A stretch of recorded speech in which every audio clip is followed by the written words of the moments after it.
Alright guys, just a quick thing before the video starts. You're gonna want to go back down to the second Kalpa and talk to this demon right here. The one that gave us the 250,000 Maka for crossing the cursed area. Let's see what he has to say. Alright, I'll tell you something you might want to know. My drinking buddy is somewhere up in Tokyo having a drink. He's got the key that opens the golden doors.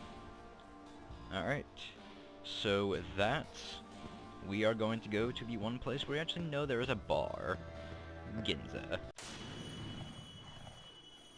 Hey guys, what's going on? DK13 here, and welcome back to Let's Play Shin Megami Tensei Nocturne. In the last episode, we defeated Beelzebub, the King of Flies. And in this episode, we're going to finish up the fourth Kalpa. But first of all, to finish up the Kalpa, we need a special item called the Star Key. And as you saw before, I talked to that demon in the second Kalpa. He said his drinking buddy has a key that unlocks golden doors. And that will be where we find our Star Key. So let's go talk to the one, let's go to the one bar we know, and talk to the one drunk that we know. What's up, Loki? Oh, you again. What? The Star Key? It's in my stomach. That's liquor, of course. I sold it to Curious Mannequin. I needed the money since my room was raided. You know what I mean? Yeah, I wonder whoever raided your room, Loki. Anyway, he says some mannequin has it. Basically what that means is we gotta go to Asakusa and we gotta go talk to our good friend the Collector Mannequin. Because, you know, he just has fucking everything. Ugh, man.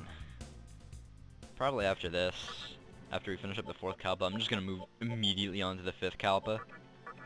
Yeah, I think that's what I'll do. Some bread.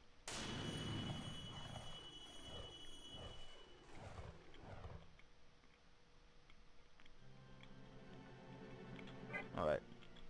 So now that we're in Asakusa, let us actually go and,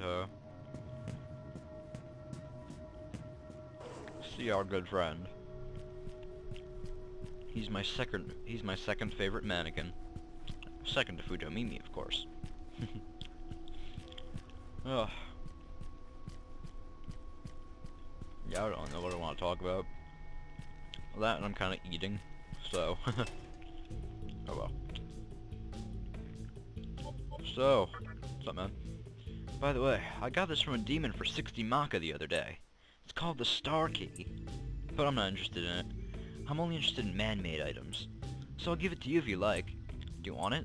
Yeah, sure. I see. Okay then, here you go. Really, Loki? 60 Maka? That's what Loki got for the Star Key? 60 Maka. Just for drinks. That's kinda sad, I'm gonna say right there. 60 Maka. All for his drinks. Well, I suppose drunks are, what is it, what's the word? Desperate, I guess you would say, for money, so they can buy more booze. I wouldn't really know, though. Alright, now we have to go down to the third Kalpa. Alright, this is like, it's gonna be a little confusing. So I will meet you guys back where we need to be. Alright? Alright, once you're back in the third Kalpa, go to the basement floor 1, and there's this door we couldn't open. Oh wait, no, this isn't it. Certain Nocturne. Yeah, that wasn't it. Oops. Oops. Anyway, basement floor 1, I assume the door they're talking about is right here. Yes, this is it. So let's use the Star Key. Open up these gold doors. There's a hole here. I don't know if I want to keep this in or not. Oh well. If I just... Oh, you know what? See you guys down there. Alright, once you're down in the fourth Kalpa again, there's gonna be this other door that we need to use the Star Key on. So, let's use it. Nope. Hit the switch.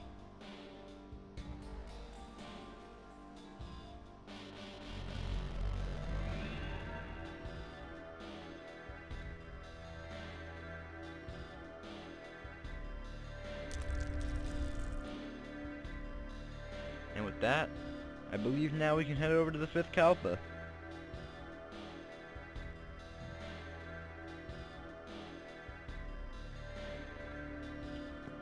Alright, I will meet you guys actually back at this door, so I will see you guys then. Alright then guys, back down the 4th Kalpa. You want to go back down over to the portal, and you want to wait until an odd-numbered phase of Kagutsuchi, and you want to step on into the portal, then just head down the ramp. To the portal again, and down this ladder.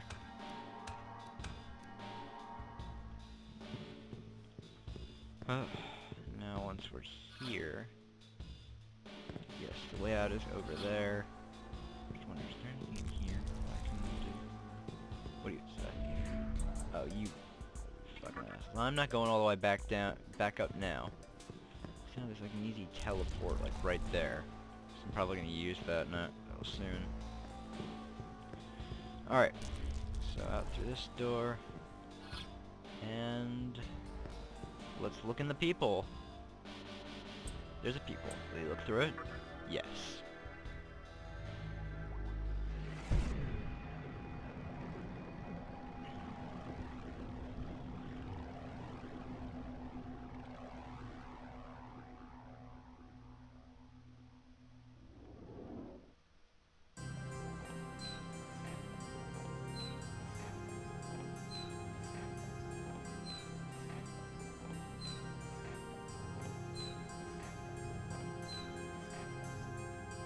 At last, you have restored all of the candelabra to their rightful places. I promised earlier that I would answer all of your questions, sparing no detail.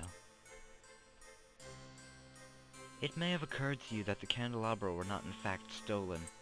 In truth, my master gave them to those whom he deemed worthy. I must apologize for not being honest with you, but there is a reason. If you listen to what I have to say, I am sure that you will understand. The forces of light and darkness have fought throughout the universe, even beyond the flow of time.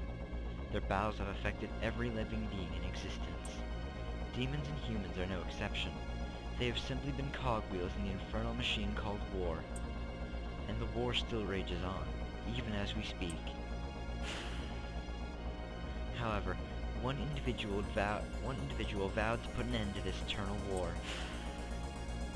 He decided to create a demon of chaos, one that would inherit his will, and enter the final battle against the forces of light.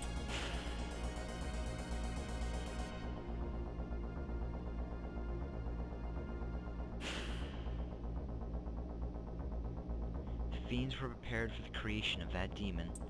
He believed that by challenging and overcoming death, the demon would become the fruit of destruction, the black hope that we awaited for so long. That is what he and my master planned. The fiends in the labyrinth of Amala were ordeals meant to test you.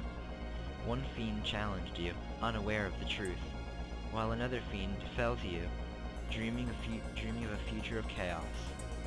Yes, this was all in preparation for the final battle. You have vanquished all the fiends, and now you stand here, just as he hoped. A demon with the strength to become the champion of chaos. John, will you lend your strength to us, for the sake of all who live in darkness? I cannot force you to help us. If you choose to walk the path of a human, then there is no need for you to return here. But if you have doubts about the laws of the universe, about fate or the providence of the Absolute One, then you should come to us, at the very bottom of the labyrinth. There you shall be born again as a full demon, body and soul. Let me conclude by telling you about a human who has crossed your path, one who is drifting, being kept alive by fate. It is my master's wish that you will listen, before deciding upon a path to take. Alright.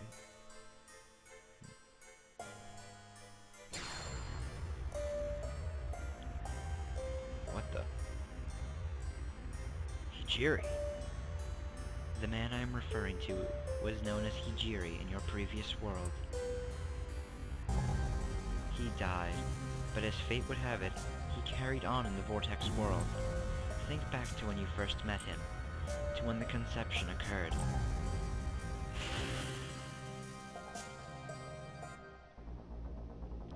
Yes, he did lose his life like all the others. As he was heading into the hospital where you already were, the conception began and his life ended. Did it not seem odd to you that he was in the Vortex world unaffected, unchanged? It was weird. It was all because of the mortal sin which he committed. He was being toyed with by fate, condemned to carry the burden of atonement forever. His punishment was to see with his own eyes all that happens in the world, to record the balance of events through all the ages, a task as endless as scooping water out of the sea with a cup. He was condemned to wander the infinite span of time. Man cannot change the course of his next life by his karma, but that privilege was taken away from Hijiri. Though his body may perish, his soul will remain unsaved. He must continue on with his task. He lives a cursed eternal life, just like a demon. Watch and record the history of the world. Witness the entirety of the endless war between order and chaos. That is your punishment for your unforgivable sin. Do you understand now? By the will of Amala, he was given a life of torment, and emerged in the Vortex world without realizing that he had died. Soon after, you crossed paths again. That was probably because you have the potential to affect the course of the new world. So by accompanying you, he has unknowingly been fulfilling his destiny. Tragically, he has no memory of his sin, his punishment, or even his death. He believes that he survived the conception, and has acted accordingly. As for the result of his efforts, you already know the outcome. In the body of a mannequin, Hijiri challenged those vying for creation, and he lost his body once again.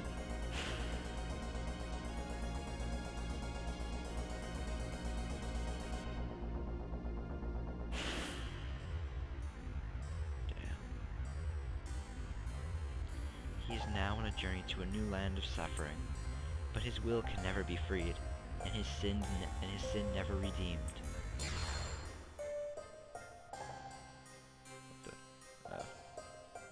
Do you want your life to be predestined as well, or would you rather choose your own actions? If you do not wish to be ruled by destiny, if you would prefer to walk with demons on a new, untrodden path, then please come visit my master. You can open the door ahead with the candelabrum I gave you. Will you come meet my master? I will. Then we will be waiting in the deepest part of the labyrinth. I will open the way to the last door. Please use the candelabrum and come see us. We look forward to seeing you soon. Until then.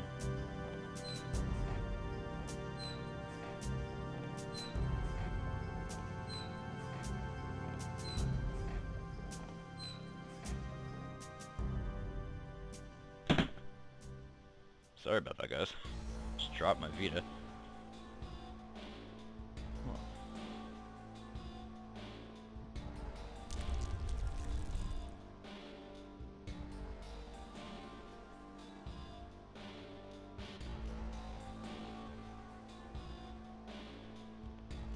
Let me just look down the peephole again, because I think there might be something different if we look a second time.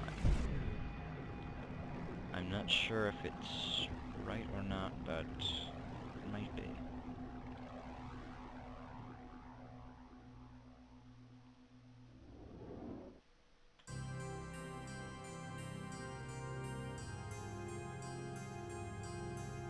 What's the matter, Yuri?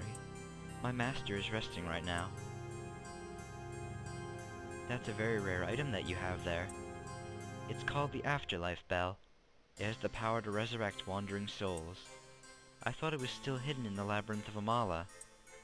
A mannequin must have stolen it and fled, in hopes of returning to the Vortex world. Speaking of which, do you know how mannequins are born? They are originally fragments of human emotions that acquire physical form and become sentient.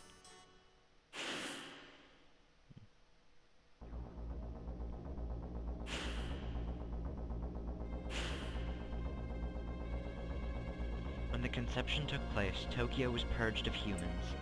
It was a necessary step towards the rebirth of the world. But even after they died, their souls lingered, and likewise their emotions. Weak emotions dissipated instantly, but strong ones remained.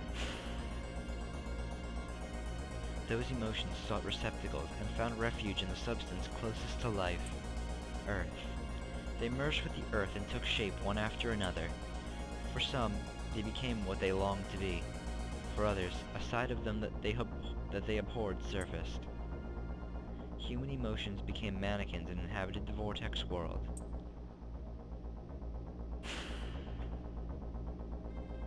Creation is forbidden to them, and their very existence will be denied once the new world has been born. But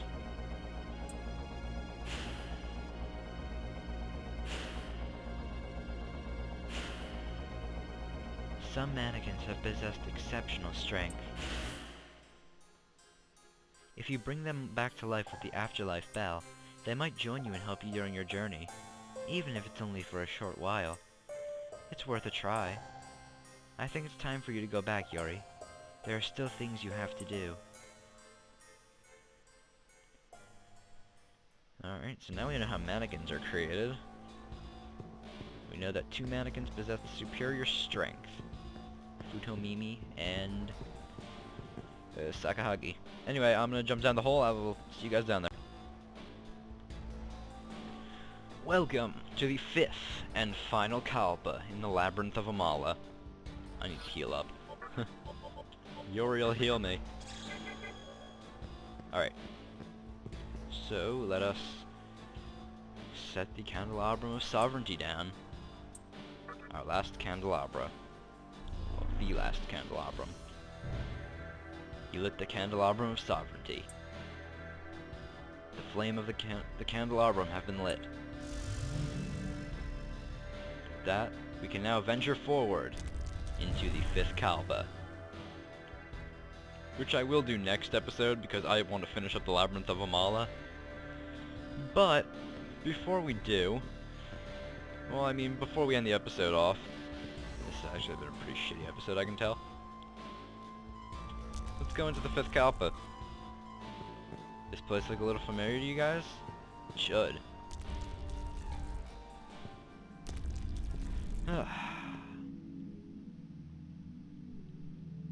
Our goals are the same, just as I suspected. You know, I have to admit, you've got guts. I'm impressed that you've made it this far. But it's gonna get a lot more dangerous from here, Dante. You think you're playing with fire? You're gonna get more than just burned. That's why I want to offer my services to you. A demon hiring a demon slayer. It's the joke of the century, don't you think? So how about it? Okay, I'll hire you. Alright then, let's talk business. I usually charge an outrageous amount of money, but in this case I'll make an exception. Let's flip a coin. Heads or tails. If you win, just give me $1. Oh yeah, it's Maka here, isn't it? Give me 1 Maka then. But if you lose, you have to give me half of what you've got. Call it. Heads or tails. Now guys, this is a trick coin. It's the one Dante used in Devil May Cry 2. So it's always head. Wait, I'm not getting this because I've never played Devil May Cry 2. Yeah. It's always heads. So call it heads.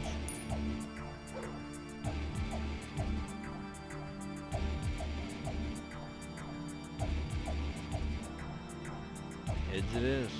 You're lucky, kid. Okay, you get the special discount price of 1 Maka. John paid 1 Maka to Dante. Thank you very much. Starting today, I work for you. So, what's your name? John introduced himself to Dante. I see. Not a bad name. Okay, John. Shall we go pay a visit to the ruler of hell? His servants' heads will make nice souvenirs. The final battle between demons and the army of God. This'll be interesting. Indeed it will, Dante. And now we have Dante on our team. The Fiend Dante. Null, expel death and elements, resists physical and magic. Oh my god, is Dante amazing. He has all his cool skills. He has provoke. Well, let me just go into skill, because I don't know what all these do off the top of my head. He has E&I, which does multiple physical hits to one enemy. Rebellion, which has high odds of a crit one enemy. Round Trip, which does heavy electrical damage to enemies. Whirlwind, heavy force damage to all enemies. Holy Star, it's basically Dekunda. Provoke, to use Taunt on the enemy and heal his own MP. Never Yield, that's pretty much Endure for him. Intimidate, he can persuade an indecisive enemy for you.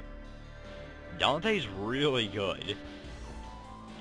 But anyway, that's really all I wanted to do in the 5th Kalpa for right now. I just wanted to recruit Dante. So anyway, this might have been like an all-over-the-place episode. Like a real messy one, probably short too. But I will make it up to you guys next time when we take on the 5th Kalpa. See you guys then, bye.